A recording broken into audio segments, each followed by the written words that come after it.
Good afternoon, all students. Good afternoon Good afternoon, teacher. teacher. Good afternoon. તો આજે આપણે ગણિત વિષયમાં અભ્યાસ કરીશું.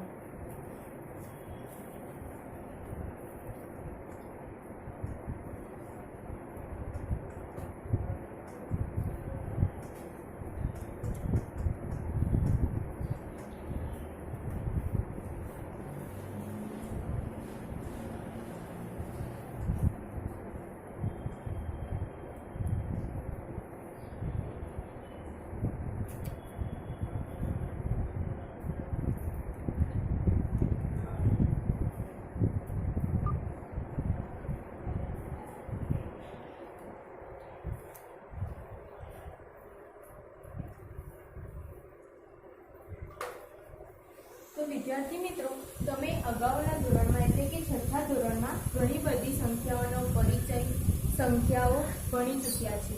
તો તમારે પૂર્ણ સંખ્યાઓ, પ્રાકૃતિક સંખ્યાઓ ભણી ચૂક્યા છો. તો હવે આપણે આગળની સંખ્યાઓ ભણવાના છે. તો હવે આપણે આગળની સંખ્યાઓ અને આગળના પાઠમાં જતા પહેલા હું તમને કેટલાક પ્રશ્નો પૂછીશ. તો તમને જેને જવાબ આવડે તેને જવાબ આપવાનો રહેશે.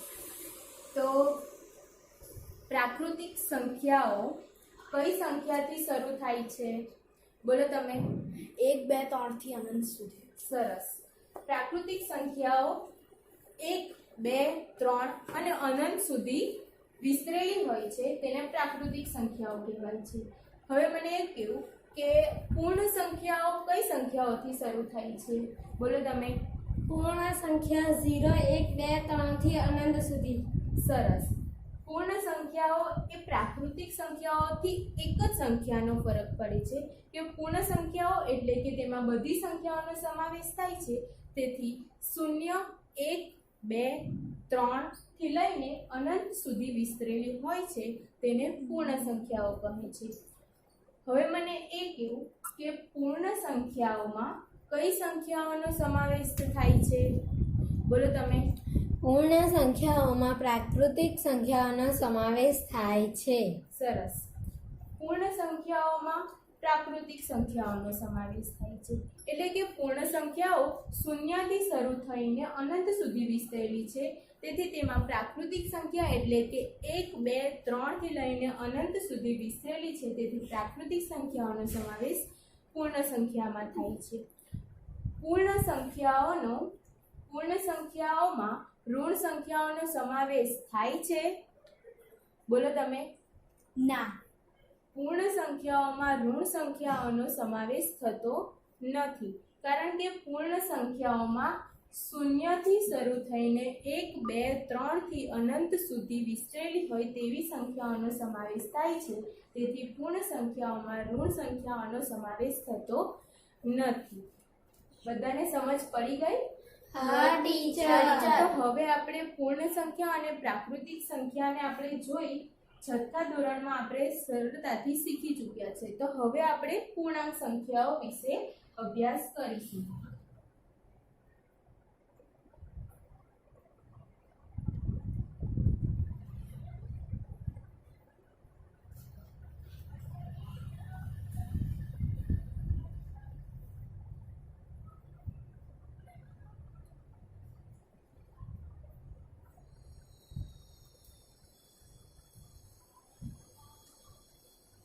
તો આજે આપણે પૂર્ણાંક સંખ્યાઓ વિશે અભ્યાસ કરીશું. તો આપણે જોયું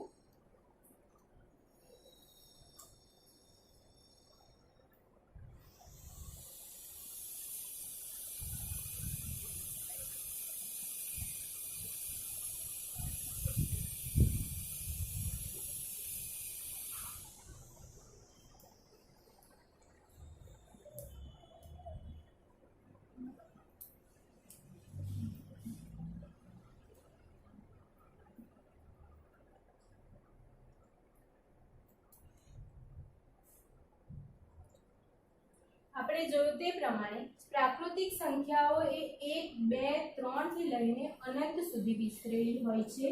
પૂર્ણ સંખ્યાઓ 0, 1, 2, 3 અને અનંત સુધી વિસ્તરેલી હોય છે. તો પ્રાકૃતિક સંખ્યાઓને અંગ્રેજીમાં નેચરલ નંબર્સ તરીકે ઓળખવામાં આવે છે. પ્રાકૃતિક સંખ્યાઓને અંગ્રેજીમાં કયા નંબર્સ તરીકે ઓળખવામાં આવે છે? Natural numbers. સરસ. તો આપણે નેચરલ નંબર્સ પછી તેનો n લઈને તો પ્રાકૃતિક સંખ્યાઓને n સંજ્ઞા વડે દર્શાવાય છે. પૂર્ણ સંખ્યાઓ એટલે કે તેમાં બધી જ સંખ્યાઓને એટલે કે શૂન્યથી લઈને અનંત સુધી સંખ્યાઓ વિસ્તરેલી હોય છે તેનો સમાવેશ કરવામાં આવે છે. તેથી પ્રાકૃતિક સંખ્યાઓ પૂર્ણ સંખ્યાઓમાં સમાવેશ થાય છે. તેથી પૂર્ણ સંખ્યાઓને અંગ્રેજીમાં હોલ નંબર્સ તરીકે એટલે કે તેને સંજ્ઞા W વડે ઓળખવામાં આવે છે. હવે આપણે પ્રાકૃતિક સંખ્યા અને પૂર્ણ સંખ્યા ભણ્યા બાદ હવે આપણે પૂર્ણાંક સંખ્યાઓ ભણવાની છે.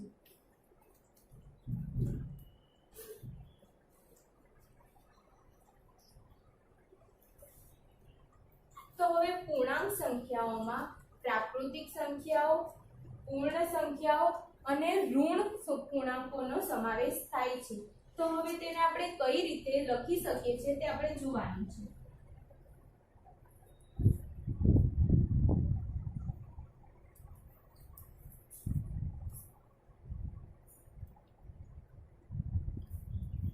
તો અહીંયા મેં લખ્યું છે કે આપણે પૂર્ણ સંખ્યાઓ 0 થી લઈને 1, 2, 3 અને અનંત સુધી વિસ્તરેલી છે.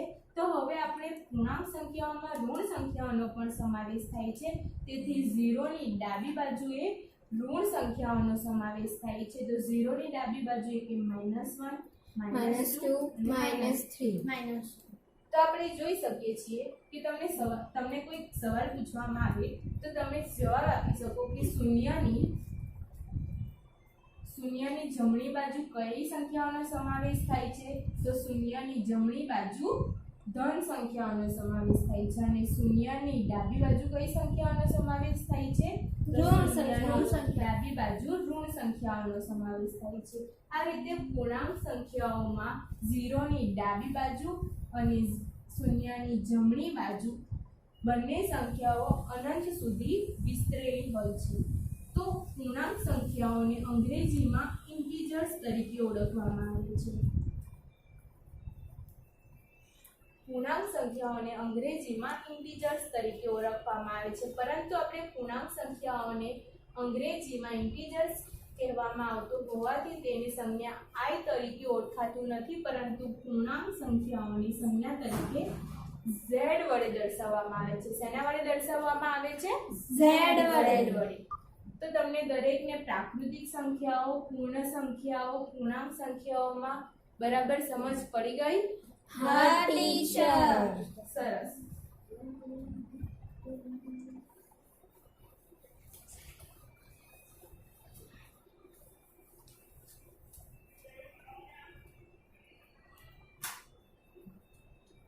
તો હું તમને કેટલાક પ્રશ્ન પૂછીશ તો જેને આવડે તેને જવાબ આપવાનો રહેશે.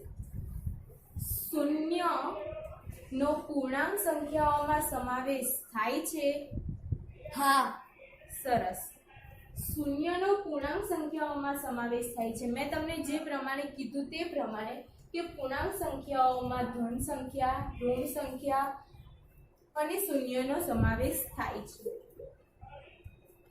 પૂર્ણાંક સંખ્યાઓમાં ડાબી બાજુ, શૂન્યની ડાબી બાજુ કઈ સંખ્યાઓનો સંખ્યા આવેલી હોય છે? શૂન્યની ડાબી બાજુ કઈ સંખ્યાઓ આવેલી છે? સરસ. હવે શૂન્યની જમણી બાજુ કઈ સંખ્યાઓ આવેલી હોય છે? બોલો. ધન સંખ્યાઓ. સરસ. શૂન્ય, 1, 2 અને 3 થી લઈને અનંત સુધી વિસ્તરેલી સંખ્યાઓ કઈ સંખ્યાઓ તરીકે ઓળખવામાં આવે છે? બોલો તમે. પૂર્ણ સંખ્યાઓ. સરસ. પૂર્ણાંક સંખ્યાઓને કઈ સંજ્ઞા વડે દર્શાવવામાં આવે છે? પૂર્ણાંક સંખ્યાઓને કઈ સંજ્ઞા વડે દર્શાવવામાં આવે છે? Z. બોલો. સરસ. તો દરેકને પ્રાકૃતિક સંખ્યાઓ, પૂર્ણ સંખ્યાઓ અને પૂર્ણાંક સંખ્યાઓમાં સમજ પડી ગઈ? હા ટીચર. ઓકે. તો હવે આપણે પૂર્ણાંક સંખ્યાઓને સંખ્યા રેખા પર કઈ રીતે દર્શાવી શકાય તે જોવાનું છે.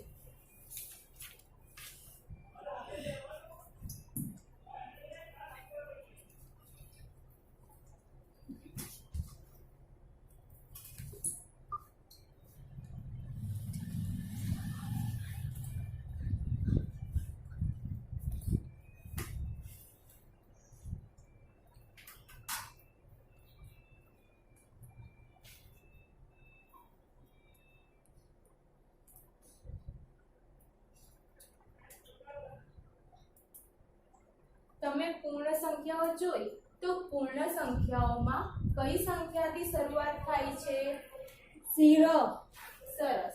તો હવે આપણે પૂર્ણ સંખ્યાઓ એક જ છે. પૂર્ણ સંખ્યાઓએ જમણી બાજુ પૂર્ણ સંખ્યાઓ શૂન્યથી સ્ટાર્ટ થઈને બધી સંખ્યાઓ એ જમણી બાજુ અનંત સુધી વિસ્તરેલી હોય છે. તેથી તેને આપણે સંખ્યા રેખા પર આ રીતે દર્શાવીશું. તો પૂર્ણ સંખ્યાઓએ 0 થી શરૂઆત થતી હોવાથી સૌપ્રથમ શૂન્ય દર્શાવાય છે. પછી તેની બાજુમાં શું દર્શાવાય છે? 1. સરસ. એ જ રીતે શૂન્યની બાજુમાં 1, 1 ની બાજુમાં 2, 2 ની બાજુમાં 3, 3 ની બાજુમાં 4. 4. આ રીતે સંખ્યા રેખા એ અનંત સુધી વિસ્તરેલી છે. તો તમારે આ રીતે ઉપર તમને જે રીતે અંક આપવામાં આવે એ રીતે તમારે અનંત સુધી દર્શાવવાનું રહેશે. હવે આપણે લઈએ છીએ કે પ્રાકૃતિક સંખ્યાઓ.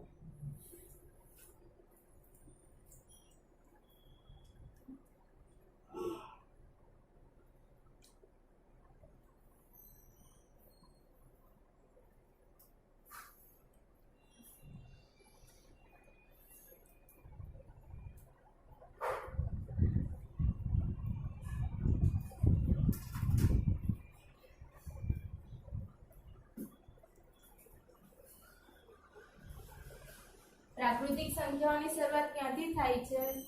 પ્રાકૃતિક સંખ્યાઓની શરૂઆત માઈનસ થી ઋણ સંખ્યાઓની શરૂઆત થી થાય છે. બરાબર. ત્યાંથી જો પ્રાકૃતિક સંખ્યાઓની શરૂઆત ક્યાંથી થાય છે? આ થઈ ગયો પૂર્ણ સંખ્યાઓ. તો -1. પ્રાકૃતિક સંખ્યાઓની શરૂઆત 1 થી શરૂ થાય છે. સરસ. પ્રાકૃતિક સંખ્યાઓની શરૂઆત 1 થી શરૂ થતી હોવાથી અહીંયા શૂન્યની જગ્યાએ શરૂઆત ક્યાંથી લખવાનું છે આપણે? 1. સરસ. પછી 2. સરસ.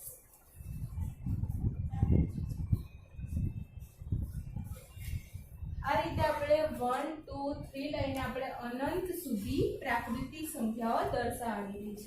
આ તો વાત થઈ પૂર્ણ સંખ્યાઓ અને પ્રાકૃતિક સંખ્યાઓ જે તમે છઠ્ઠા ધોરણમાં શીખી ગયા છો. હવે આપણે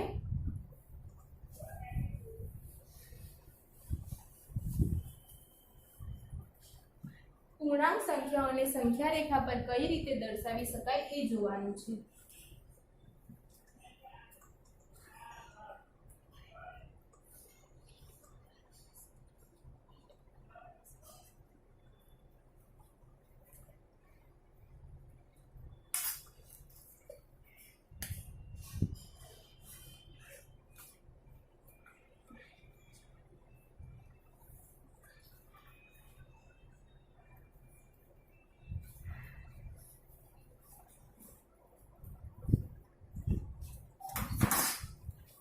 તો અહીંયા આપણે પૂર્ણાંક સંખ્યાઓ લેવાની છે. તો પૂર્ણાંક સંખ્યાઓ એ શૂન્યની ડાબી બાજુ પણ હોય છે અને શૂન્યની જમણી બાજુ પણ હોય છે. તેથી આપણે અહીં એક જ બાજુ નહીં પરંતુ બંને બાજુ સંખ્યા હોવાથી આપણે તેને રેખા વડે દર્શાવીએ છીએ. પહેલા આપણે આને રેખા વડે દર્શાવીએ છીએ અને તેની ઉપર આપણે સંખ્યા રાખતા હોવાથી તેને સંખ્યા રેખા કહેવામાં આવે છે.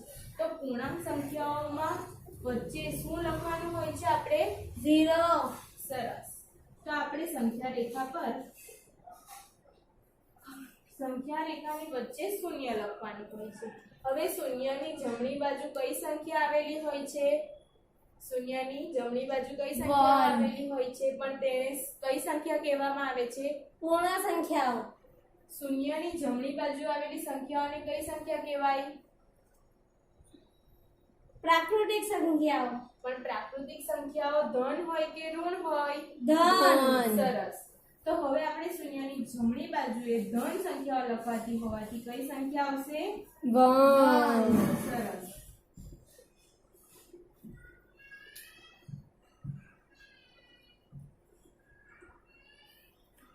હવે આપણે શૂન્યની ડાબી બાજુ કઈ સંખ્યા લખવામાં આવે છે?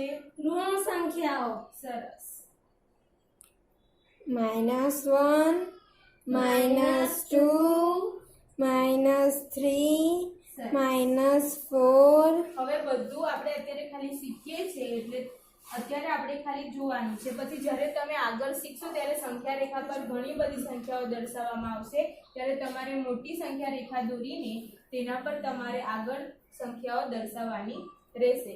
તો હવે આ સંખ્યા રેખા આપણે જ્યારે દર્શાવીએ છીએ ત્યારે શૂન્યની જમણી બાજુએ ધન સંખ્યાઓ આવેલી છે અને શૂન્યની ડાબી બાજુ ઋણ સંખ્યાઓ આવેલી છે.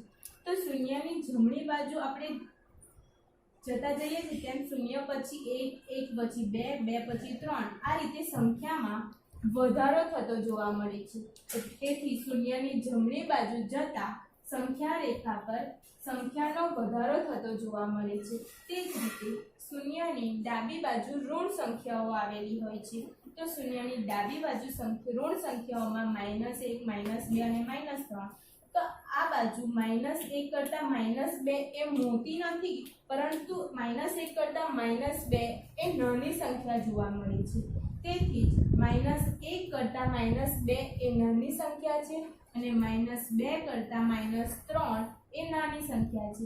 તેથી આપણે કહી શકીએ કે શૂન્યની ડાબી બાજુએ આવેલી ઋણ સંખ્યાઓમાં ડાબી બાજુ આગળ વધતા સંખ્યાઓમાં ઘટાડો થતો જોવા મળે છે. દરેકને સંખ્યા રેખા વિશે ખબર પડી ગઈ? હા ટીચર.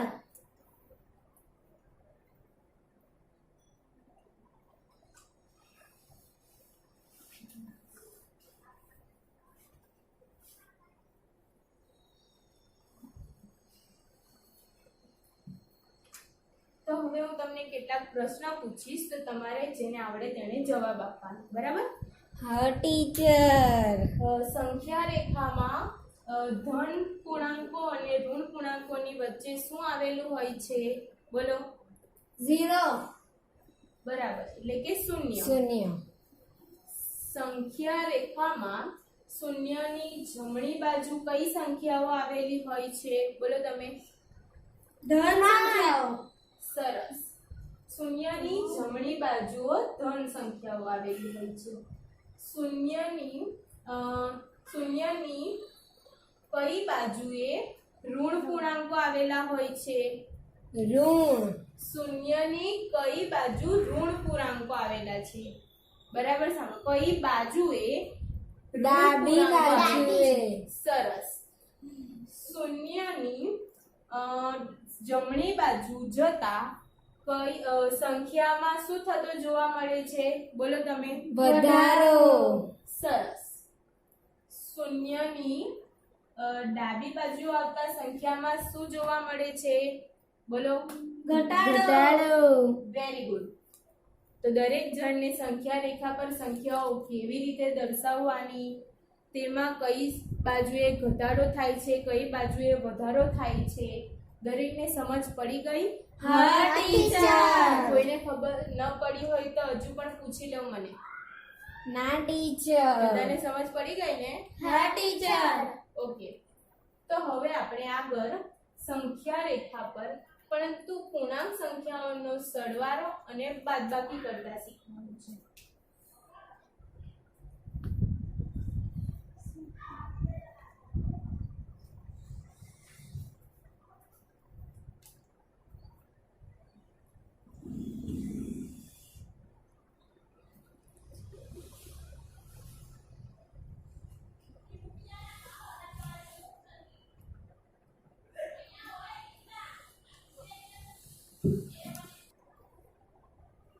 આજે આપણે પૂર્ણાંક સંખ્યાઓના સરવાળા અને બાદબાકી વિશે જોવાનું છે. તો તમે આગળના ધોરણમાં સાદા બાદબાકી અને સરવાળા કરી ચૂક્યા છો. તો હવે આપણે પૂર્ણાંક સંખ્યાઓના કરવાના છે. એટલે કેટલીક સંખ્યાઓ ધન પણ હોઈ શકે, કેટલીક સંખ્યાઓ ઋણ પણ હોઈ શકે, તો તેને આપણે પૂર્ણાંક સંખ્યાઓ કહીએ છીએ. તો પૂર્ણાંક સંખ્યાઓના સરવાળા અને બાદબાકી જોવાના છે. તો તો એ પહેલા હું તમને કેટલીક નિશાનીઓથી પરિચિત કરાવી દઉં જેથી તમને સરવાળા અને બાદબાકી કરવામાં સરળતા થાય.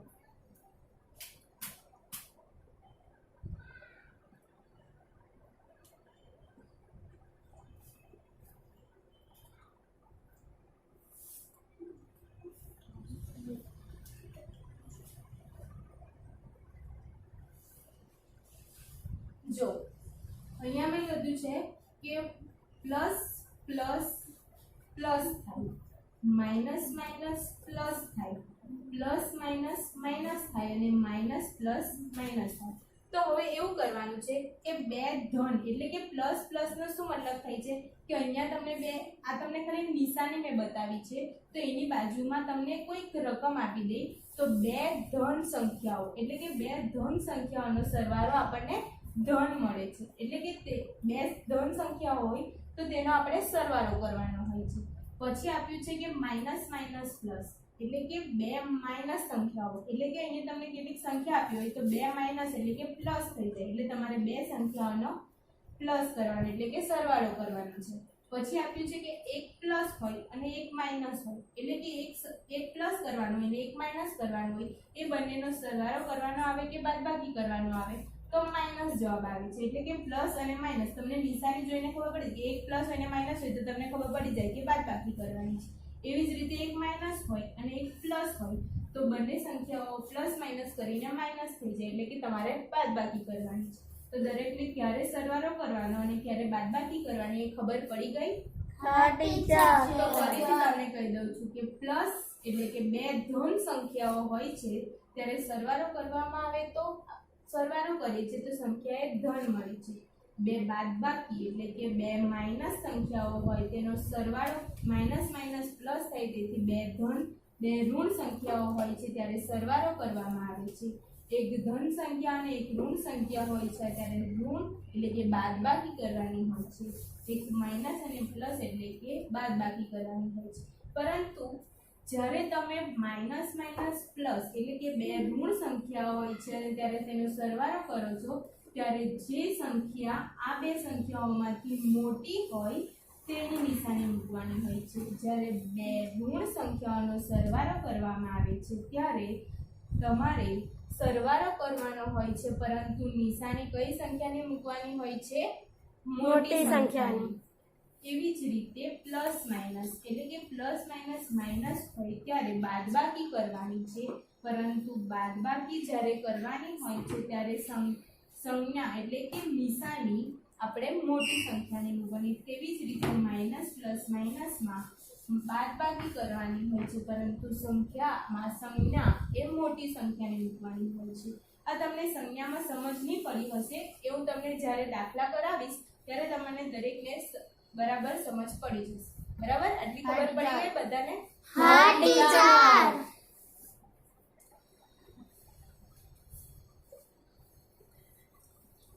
તો આપણે આ સરવાળા બાદબાકીને કેટલાક ઉદાહરણ દ્વારા સમજીએ.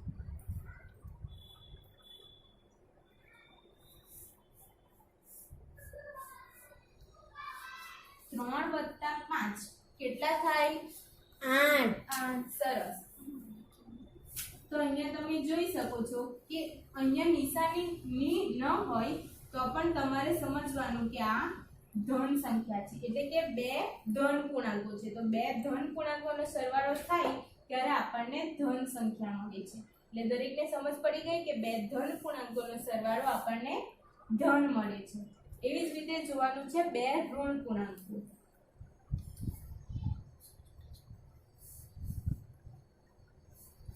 હવે તમને અહીંયા બે ઋણ પૂર્ણાંકોનો સરવાળો આપ્યો છે તો હવે આપણે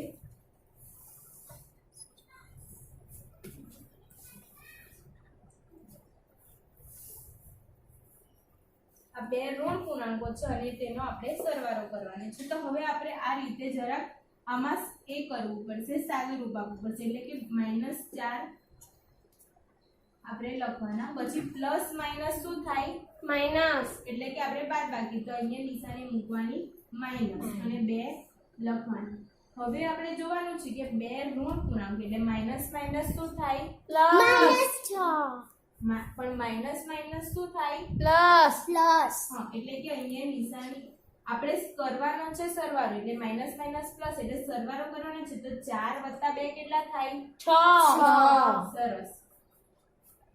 એટલે કે આપણે લખ્યું કે આપણો સરવાળો અહીંયા આવી ગયો કે માઇનસ માઇનસ પ્લસ એટલે કે 4 + 2 6 થાય, પરંતુ મેં તમને કીધું તે પ્રમાણે કે નિશાની આપણે કઈ સંખ્યાની મૂકવાની છે?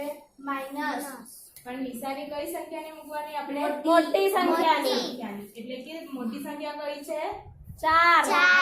હા, એટલે કે 4 ની નિશાની માઇનસ, એટલે કે તમારો -4 - 2 નો જવાબ શું આવશે? -6. એટલે દરેકને સમજ પડી ગઈ કે બે ઋણ સંખ્યા હોય તેનો સરવાળો કરવામાં આવે, પરંતુ તેમાં સંખ્યા મોટી સંખ્યાની નિશાની.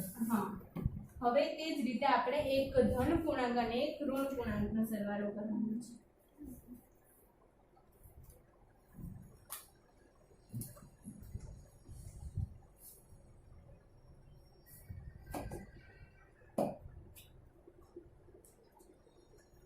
પાંચ માઇનસ 1 શું આવે? એટલે કે આ સંખ્યા પ્લસ છે.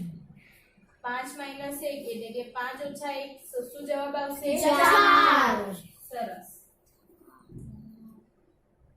તો આ બાદબાકી એ સામાન્ય બાદબાકી, એટલે કે તે તમે આગળના ધોરણમાં કરી ચૂક્યા છો. તો હવે આપણે લઈએ છીએ કે માઇનસ પ્લસ.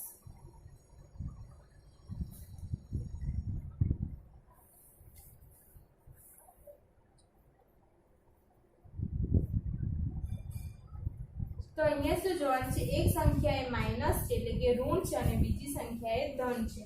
તો આપણે જોયું તે પ્રમાણે કે એક સંખ્યા ધન હોય અને એક સંખ્યા ઋણ હોય તો શું કરવામાં આવે છે? બાદબાકી. એટલે કે બાદબાકી કરવામાં આવે છે. તો 6 ઓછા 2 કેટલા થાય? 4. સરસ. તો 4 આવે છે. તો સંખ્યા એક નિશાની એક મોટી સંખ્યાને મૂકવામાં આવે તો માઇનસ. કઈ સંખ્યાની મૂકવામાં આવે છે? સરસ. એટલે કે -6 વત્તા પ્લસ -6 વત્તા 2 એટલે કે આપણો જવાબ શું આવે છે? -4. એટલે દરેકને સમજ પડી ગઈ ધન પૂર્ણાંકો અને ઋણ પૂર્ણાંકોના સરવાળા અને બાદબાકી. સૌપ્રથમ તમારે અંદરના કૌંસની બાદબાકી એટલે કે પ્લસ માઇનસમાં જે થતું હોય કે બાદબાકી થતું હોય તો પહેલા એની નિશાની બદલવાની છે, પછી બહારના સરવાળા બાદબાકી કરવાના છે. કારણ કે જો તમે જોઈ શકો છો કે અહીંયા પહેલા તમને વત્તા અને ઓછા છે એટલે કે પ્લસ માઇનસ માઇનસ થાય એટલે તમારી નિશાની અહીંયા માઇનસ થઈ ગઈ, અને પછી માઇનસ માઇનસ પ્લસ એટલે કે સરવાળો કરવાનો છે. તો તમે સરવાળો કર્યો કે 6 થાય છે અને નિશાની કઈ સંખ્યાની મૂકવાની છે? મોટી સંખ્યાની. એટલે દરેકને સમજ પડી ગઈ? ઓકે.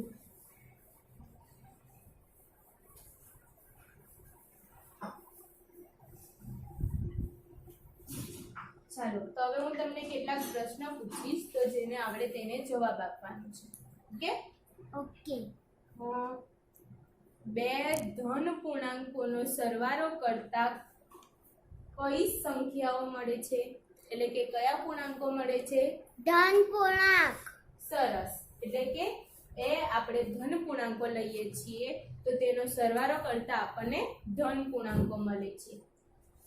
એક ધન પૂર્ણાંક અને એક ઋણ પૂર્ણાંક લેવામાં આવે તો તેની શું કરવામાં આવે છે? બાદબાકી. સરસ. એટલે કે એક ધન પૂર્ણાંક લઈએ છીએ આપણે એટલે કે પ્લસ અને બીજું માઇનસ એટલે પ્લસ માઇનસ થાય માઇનસ, એટલે કે આપણને એક ધન પૂર્ણાંક અને એક ઋણ પૂર્ણાંક લઈએ તો ઋણ જવાબ એટલે કે બાદબાકી કરવામાં આવે છે. હવે તમને દાખલો આપું છું.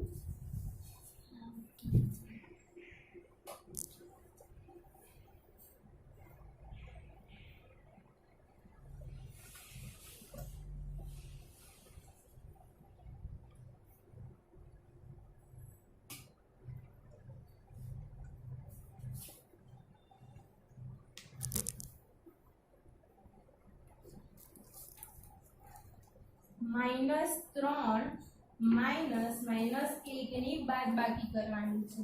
તો સૌપ્રથમ મેં તમને શીખ્યું તે પ્રમાણે શું જ આવશે, શું કરવાનું પહેલા?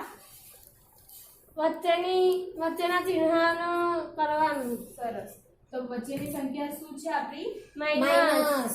એટલે કે માઇનસ માઇનસ શું થાય? પ્લસ. એટલે કે -3 + 1. પછી શું લેવાનું છે? પછી શું આવે છે નિશાની? માઇનસ અને પ્લસ. તો માઇનસ પ્લસ શું થાય? માઇનસ. સરસ. એટલે કે 3 માંથી 1 જાય તો 2. સરસ. એટલે કે આપણે લેવાનું છે 2 અને નિશાની મોટી સંખ્યાની માઇનસ. સરસ. એટલે કે -3 - -1 નો જવાબ શું આવશે? માઇનસ. સરસ.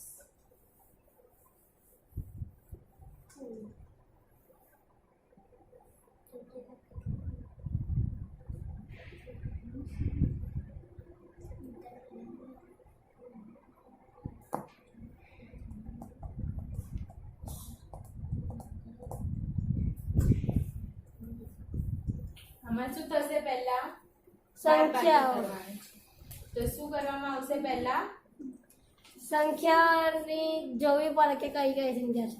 નહીં, પહેલા આપણે જોવાનું છે નિશાની. નિશાની કે બાદબાકી કરવાની છે અને અંદર પણ બાદબાકી એટલે કે ઋણ સંખ્યાઓ છે. તો માઇનસ માઇનસ શું થાય? પ્લસ. સરસ. એટલે કે 2 + 1 1 શું થાય? 2 + 1 એટલે 3. 3 અને મોટી સંખ્યાની નિશાની પ્લસ. તો આપણે પ્લસ સંખ્યાની નિશાની દર્શાવતા નથી, પરંતુ સમજી જવાનું કે +3 છે. બધાને સમજ પડી ગઈ? હા ટીચર.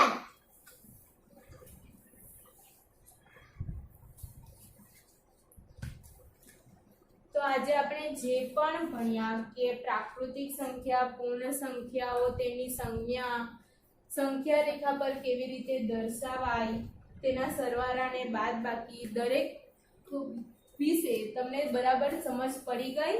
હા ટીચર. તો હવે હું તમને કેટલાક પ્રશ્ન પૂછીશ તો તમારે તેનો જવાબ આપવાનો છે. હા ટીચર.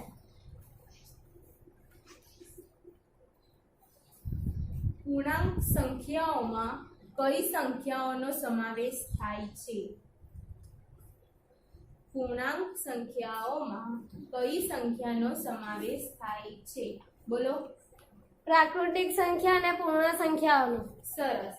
પ્રાકૃતિક અને પૂર્ણ સંખ્યા સિવાય બીજી કઈ સંખ્યાઓનો સમાવેશ થાય છે? પૂર્ણાંક સંખ્યાઓનો.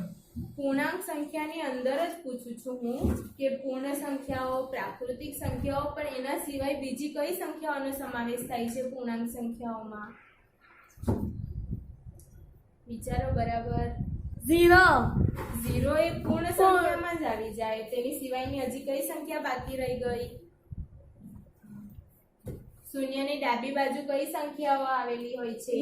સંખ્યાઓમાં પ્રાકૃતિક સંખ્યાઓ, પૂર્ણ સંખ્યાઓ અને ઋણ પૂર્ણાંકોનો સમાવેશ થાય છે. હવે પ્રાકૃતિક સંખ્યાને કઈ સંજ્ઞા વડે દર્શાવવામાં આવે છે? ધન. પ્રાકૃતિક સંખ્યાને કઈ સંજ્ઞા Z વડે દર્શાવવામાં આવે. પ્રાકૃતિક સંખ્યાઓને કઈ સંખ્યા વડે દર્શાવવામાં આવે છે? Z એ પૂર્ણાંક સંખ્યાઓને દર્શાવવામાં આવે છે. તો n વડે. સરસ. એટલે કે પ્રાકૃતિક સંખ્યાઓને નેચરલ નંબર્સ એટલે કે n વડે દર્શાવવામાં આવે છે. પછી છે કે પૂર્ણાંક સંખ્યાઓમાં શૂન્યની જમણી બાજુ કઈ સંખ્યાઓ આવેલી હોય છે? ધન સંખ્યાઓ. Very good.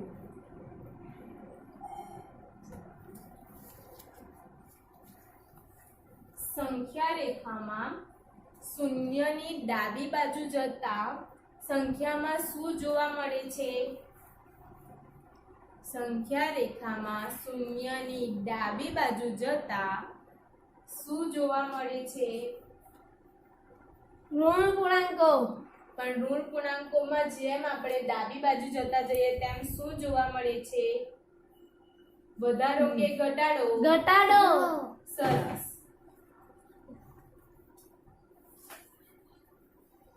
એક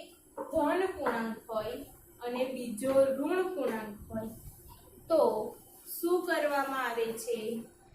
ઋણ પૂર્ણાંકો પણ એનું શું કરવામાં આવે છે? બાદબાકી હા, સરસ. એટલે કે એક ધન પૂર્ણાંક હોય અને એક ઋણ પૂર્ણાંક હોય તો તે સંખ્યાની બાદબાકી કરવામાં આવે છે. બે ઋણ પૂર્ણાંકો હોય તો તેનું શું કરવામાં આવે છે? બે ઋણ- સરવાળો સરસ.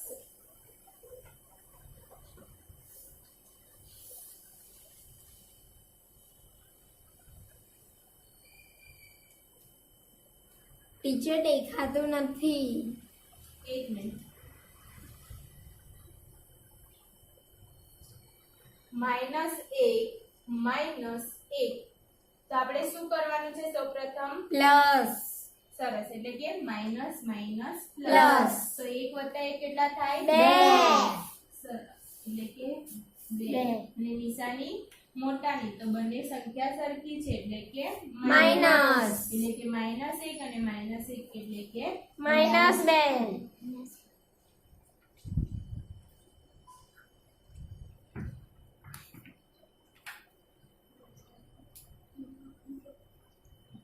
ચાલો, તો આમાં શું કરવાનું છે? પ્લસ પહેલા માઇનસ. નિશાની જોવાની. હા, તો એમાં શું કરવાનું છે? માઇનસ એટલે કે 8 -6 શું જવાબ આવે? 2 અને નિશાની પ્લસ સરસ, એટલે કે મોટાની, એટલે કે દર્શાવતા નથી પરંતુ 2 આવે એટલે કે નિશાની ન હોય એટલે કે પ્લસ હોય.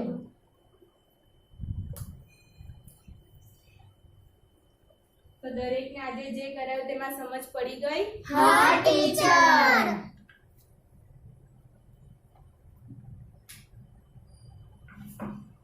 તો આજે મેં કેટલીક ખાલી જગ્યાઓ અને પ્રશ્ન નક્કી કર્યા છે તો તમારે તેના જવાબ આપવાના છે. બરાબર? તો મૂલ્યાંકન છે, ખાલી જગ્યા પૂરવાની છે. પૂર્ણાંક સંખ્યાને ખાલી જગ્યા વડે દર્શાવાય છે. પૂર્ણાંક સંખ્યાઓને ખાલી જગ્યા વડે દર્શાવવામાં આવે છે. ટીચર n n નહીં, n એ પ્રાકૃતિક સંખ્યાને W દર્શાવવામાં વડે. W એ પૂર્ણ સંખ્યાઓને દર્શાવવામાં આવે છે. તો પૂર્ણાંક સંખ્યાઓને કઈ વડે Z દર્શાવવામાં આવે છે? વડે. સરસ. પૂર્ણાંક સંખ્યાઓ ડાબી અને જમણી બાજુ ખાલી જગ્યા સુધી વિસ્તરેલી છે. બોલો. અનંત સુધી. સરસ. સંખ્યા રેખામાં શૂન્યની જમણી બાજુ ખાલી જગ્યા સંખ્યા આવેલી હોય છે. ધન સંખ્યાઓ. સરસ. હવે આ દાખલો છે તો પ્લસ માઇનસ પ્લસ શું થાય? માઇનસ એટલે કે 4 - 1 એટલે 3 એટલે -3. હા, સરસ. એટલે કે સંખ્યામાં નિશાની મોટી સંખ્યાની એટલે કે -3 જવાબ આવશે.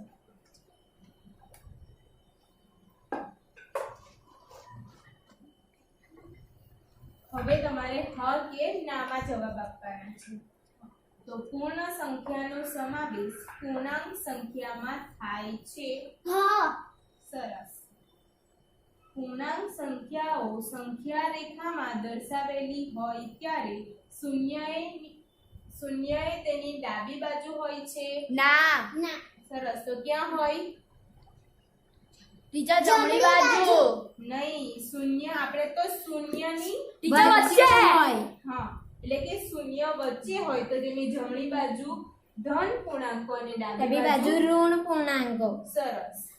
એક ધન પૂર્ણાંક અને ઋણ પૂર્ણાંકનો સરવાળો કરતા સંખ્યા ઋણ મળે છે.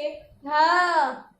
એક ધન પૂર્ણાંક અને એક ના, ઋણ ટીચર, ના પૂર્ણાંકનો આવે. સરવાળો કરતા સંખ્યા ઋણ મળે છે. ના. કેવી રીતે ના આવે? એક ધન પૂર્ણાંક લઈએ એટલે કે એક ધન પૂર્ણાંક છે અને અને બીજો ઋણ. ઋણ પૂર્ણાંક છે. ટીચર તો હા આવે. સંખ્યા કઈ મળે આપણને? ઋણ પૂર્ણાંક મળે. એટલે કે માઇનસ પ્લસ માઇનસ માઇનસ એટલે કે બાદબાકી થાય અને સંખ્યા મોટી સંખ્યાની પરંતુ આપણે એક સંખ્યા લઈ લઈએ અહીંયા 4 - 6 એટલે કે પ્લસ માઇનસ માઇનસ અને 6 માંથી 4 જાય તો બે સંખ્યા માઇનસ એટલે કે ઋણ સંખ્યા એટલે જવાબ શું આવશે હા હા તો દરેકને સમજ પડી ગઈ હા ટીચર ઓકે તો હવે તમારે કેટલુંક હોમવર્ક કરવાનું છે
સૌપ્રથમ આ દરેક પોતાની નોટબુકમાં નોંધી લો કે પૂર્ણાંક સંખ્યાઓ લઈ તેની 5 સંખ્યાઓના સરવાળા અને બાદબાકી કરવા એટલે કે મેં તમને જે રીતે સંખ્યા બતાવી તેવી 1 થી 10 માં લઈને એક સરવાળો બાદબાકી એવી રીતે 5 સંખ્યા કરવાની છે દરેકને સમજ પડી ગઈ હા ટીચર ઓકે લખી લો બધા